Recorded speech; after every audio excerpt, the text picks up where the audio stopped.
લક્ષ્ય ન્યૂઝ, એક નજર, એક લક્ષ્ય. સુરેન્દ્રનગરના જવાહર પોલીસ પરેડ ગ્રાઉન્ડ ખાતે શહેરી વિકાસ અને શહેરી ગૃહ નિર્માણ મંત્રી દર્શનાબેન વાઘેલાના અધ્યક્ષસ્થાને 77માં પ્રજાસત્તાક પર્વ રીતે ઉજવાયો.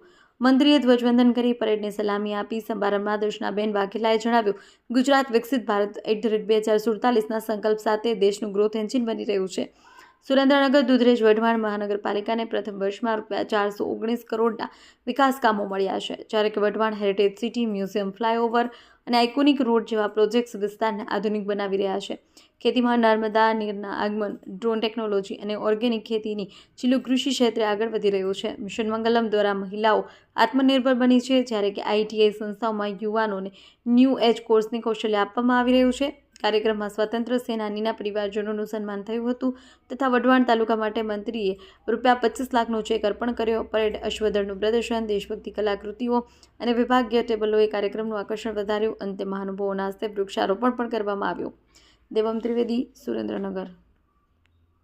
છે ત્યાં ઈશ્વરનો વાસ હોય છે, એટલે પહેલા જ દીકરીઓ અહીંયા કૃતિ રજૂ કરે છે. અને ગુજરાતીઓને અને ગુજરાતવાસીઓ, સુરેન્દ્રવાસીઓ, નગરના સૌ નગરજનોને હું ખૂબ ખૂબ શુભેચ્છાઓ પાઠવું છું. આપણે સૌ જાણીએ છીએ તે પ્રમાણે દેશ આઝાદ થયો ત્યાર પછી આપણા વડાપ્રધાન શ્રી નરેન્દ્રભાઈ મોદી અત્યારે હાલ ગુજરાત અને દેશ 1947 પછી જે વિકાસની અવિરત ગાથા આગળ વધી રહી છે તેને આગળ વધારી રહ્યા છે. ને એના જ કારણે આજે આપ સૌ જાણો છો એ પ્રમાણે દેશ પ્રગતિ કરી રહ્યો છે અને ગુજરાત પણ આખા દેશનું એક રોલ મોડલ બન્યું છે.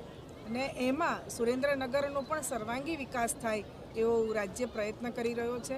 અને આજ આપણે આપ સૌ જાણીએ છીએ પ્રમાણે ઘણી બધી અહીંયા આજે જે જાહેરાતો પણ થઈ અને સુરેન્દ્રનગર જિલ્લાના વિકાસમાં સરકાર શું કામગીરી કરી રહી છે એ પણ આપણે વાત કરી છે. આપણા દેશના વડાપ્રધાન શ્રી નરેન્દ્રભાઈ મોદીએ હમણાં જ થોડા વખત પહેલાં જ જે સોમનાથમાં ધ્વજારોહણ કર્યું છે એ પણ સૌરાષ્ટ્ર માટે એક ખૂબ ઉત્તમ કાર્ય થઈ રહ્યું છે. અને લોકોને ખબર પડે કે સોમનાથ માટે આપણે સૌ લોકોએ શું પ્રયત્ન કર્યા છે અને સોમનાથ અત્યારે ખૂબ સારી રીતે વિકાસ અને ભક્તિનું એક સ્થાન પ્રસ્થાપિત થયું છે. એની સાથે સાથે હું એ વાત પણ જરૂર કહીશ કે દેશના વડાપ્રધાન શ્રી નરેન્દ્રભાઈ મોદીએ આ દેશને 2047માં વિકસિત દેશ તરીકે આપણે આગળ વધી રહ્યા છે.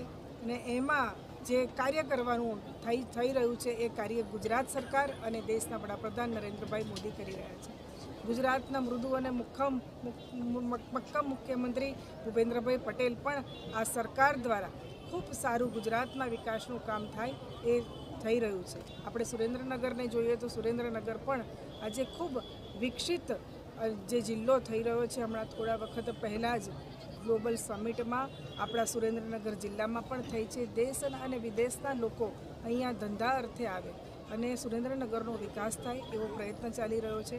અને નર્મદાના નીર દ્વારા ખેતીમાં પણ